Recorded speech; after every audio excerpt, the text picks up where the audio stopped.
नमस्कार, विंध्या टाइम्स में आप सभी का स्वागत है। रीवा के श्याम साह मेडिकल कॉलेज द्वारा संजय गांधी अस्पताल, गांधी मेमोरियल एवं सुपर स्पेशलिटी अस्पताल में जन्म एवं मृत्यु प्रमाण पत्र के लिए ऑनलाइन आवेदन की व्यवस्था शुरू की गई है।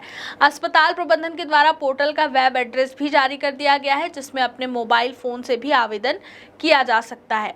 श्याम साह मेडिकल कॉलेज के डीन सुनील अग्रवाल ने बताया कि जन्म के 21 दिन के अंदर और मृत्यु के 7 दिवस के अंदर यह आवेदन करना होगा। यदि यह आवेदन इसके बाद किया जाता है तो इसमें विलंब शुल्क भी लगाया जाएगा।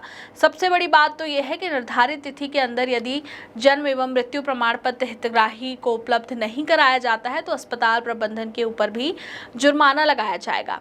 आवेदन में सामान्य जानकारी के साथ आधार नंबर व अन्य वंचित दस्तावेज अपलोड करने होंगे।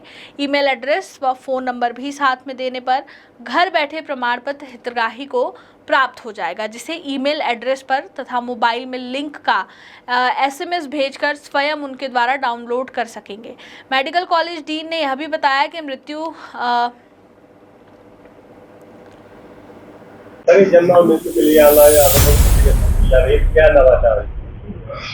जी, पहले तो मैं आप सब लोगों का स्वागत करता हूं। बहुत दिनों बाद ये प्रेस कॉन्फ्रेंस हो रही है और क्योंकि आचार संहिता भी लगी हुई थी और एक बहुत अच्छी शुरुआत के साथ अपन लोग कर रहे हैं कि एक शासन की एक अच्छी पहल है कि जन्म और जो मृत्यु जो प्रमाण पत्र है, जो अभी आपको फिजिकली आके या व्यक्तिगत रूप से आके आप लोगों को आवेदन करना पड़ता है, उसकी जगह शासन की पहल है कि आप घर बैठे अपना जन्म और मृत्यु प्रमाण पत्र आप घर बैठे प्राप्त कर सकते हैं। उसके लिए आपको सिर्फ जो वेबसाइट है जिसको हम बता रहे हैं, जिसका वेबसाइट है crsorgi.gov.in, इस पे अगर आप जाएंगे तो आप ऑनलाइन इस पे अपना आवेदन कर सकते हैं और 21 दिन के अंदर किसी का अगर जन्म हुआ है उसके अंदर आपको आवेदन करना है और मृत्यु का 7 दिन के अंदर आपको आवेदन करना है और उस पर आधार आपका है तो उसको अपलोड करना है। उसके अलावा और भी अन्य वांछित जानकारी जो होगी उससे संबंधित आपको उस पर है तो अपलोड करेंगे तो यह जानकारी आपको उपलब्ध हो जाएगी। एक विशेष रूप से और मैं आप लोगों को बता देना चाहता हूं कि कई बार बहुत परेशानियां भी होती हैं मरीज को भी और चिकित्सकों के साथ, जब ऐसी स्थितियां आती है कि जब कोई मृत व्यक्ति अस्पताल में आता है।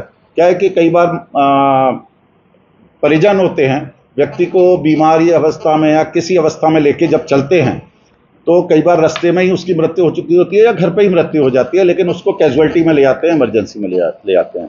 तो वो एक अलग प्रकार की स्थिति होती है जिसमें चिकित्सक को पता नहीं रहता है कि मृत्यु पहले जब हमारे कैजुअल्टी में आएगा तो डॉक्टर देखेंगे, अगर पता लगेगा कि इसकी मृत्यु अगर पहले ही हो चुकी है और घर पर हुई है तो उस अवस्था में आपका प्रमाण पत्र यहाँ से नहीं बनेगा। आपको उसके लिए आपका जो संबंधित क्षेत्र है, थाना क्षेत्र है या संबंधित प्रशासकीय क्षेत्र है, उसी क्षेत्र के जो अधिकारी हैं, नगर निगम के या जो हैं, उन लोग ही आपका प्रमाण पत्र बनाएंगे।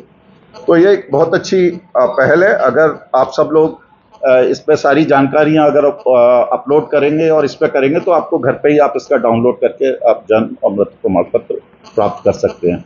हालांकि अभी से यह व्यवस्था कल से ही चालू हो गई है तो सभी इसका पालन करें।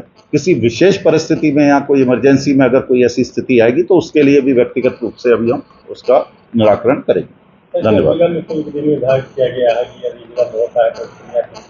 जी। विलंब के लिए जिम्मेदारी जो अधिकारी हैं, अगर आपने बिल्कुल कार्यवाही नियत समय पे करी है, सभी दस्तावेज आपने अपलोड समय पे करे हैं 21 दिन के अंदर जन्म के और 7 दिन मृत्यु के, तो उस पर जो हमारे ही अधिकारी हैं उन्हीं के ऊपर पेनल्टी और दंड का प्रावधान है, व्यक्ति या परिजनों के ऊपर नहीं है। तो क्योंकि ये हमारी जिम्मेदारी दी गई है कि अगर ऐसा होता है तो निश्चित अवधि में उसको जन्म और मृत्यु प्रमाण पत्र देना ये हम लोगों की जिम्मेदारी है, जिसको हम पूरी निष्ठा से पूर्ण करेंगे। अपने क्षेत्र में कई ट्राइबल एरिया काफी है, वहाँ के लोग जागरूक नहीं है, तो उनके लिए क्या व्यवस्था है? उसके लिए जैसा मैंने आपको बताया कि अगर कोई ऐसी स्थिति आती है, हम चाहते हैं कि आजकल जैसे हमने OPD में भी जैसे आभा ऐप शुरू किया है तो हमने देखा है कि हमारे पास 80-90% लोग मोबाइल लेके आते हैं, तो सभी लोग उपयोग करते हैं 90%। तो पेरीफेरी पे भी अगर इसका उपयोग करेंगे तो उन्हें इतनी दूर के चक्कर नहीं लगाने पड़ेंगे, ना आना पड़ेगा, वो वहीं से ये चीज़ें अपने घर पे ही कर पाएंगे या आपस में किसी और की मदद भी ले पाएंगे, क्योंकि ये वेबसाइट से है। तो आपस के इस जो पड़ोसी हैं, जो जानकार हैं, उनसे लेंगे तो वहाँ करेंगे। लेकिन फिर भी ऐसे लोगों के लिए अगर कोई यहाँ आते हैं तो उनके लिए भी हमने वो पुरानी व्यवस्था है, विशेष परिस्थितियों में ऐसे लोगों के लिए भी चालू अभी रखी है। सर, जो ऑनलाइन जो प्रक्रिया शुरू की गई है, ये आवश्यकता के ऊपर या इसके लिए क्या नियम बनाए गए हैं? ये लोगों को नई सुविधा दी जा रही है टेक्नोलॉजी से। अपन हमेशा उसको एडवांटेज के रूप में लेना चाहिए। पहले के ज़माने में लैंडलाइन फ़ोन होते थे, अब आपके पास मोबाइल है, तो उसमें टेक्नोलॉजी जैसे बढ़ती है तो उसका एडवांटेज सबको मिलना चाहिए। और जो जानकार अगर नहीं है, उसको दिक्कत होगी, तो पुरानी व्यवस्था तो चालू ही रहेगी, उसमें कोई दिक्कत नहीं है। और लगभग 10,000 हमारे बर्थ सर्टिफिकेट बनते हैं प्रतिवर्ष और करीब 2,500 से 3,000 डेथ सर्टिफिकेट बनते हैं। 13,000 सर्टिफिकेट्स हम लोग बहुत स्मूथली बनाते हैं। 13 की कंप्लेंट शायद हमारे पास नहीं आती है, इसलिए प्रक्रिया हमारी बहुत अच्छी है और आगे भी कोई परेशानी नहीं होगी। उसमें और सहूलियत मिल जाएगी लोगों को। दूर के जो लोग आते हैं उनके लिए वह काफ़ी ईजी हो जाएगा। और अब देखा तो ये गया कि काफ़ी लोगों के पास मोबाइल रहते हैं, बहुत रेयर है जो ना हो जिनके पास। सर, आवेदन करने की तिथि तो 21 दिन और 7 दिन है, और इसको प्रमाण पत्र उपलब्ध कराने की तिथि क्या रहेगी? वो हम बताते नहीं, उसके अंदर हम बना के देंगे। बर्थ सर्टिफिकेट तो अभी भी हम उसी दिन देते हैं जैसे मरीज डिस्चार्ज होता है। डेथ सर्टिफिकेट में लोग 13 दिन तक के बाद ही शायद जहाँ तक आते हैं, अब वो जल्दी आएंगे।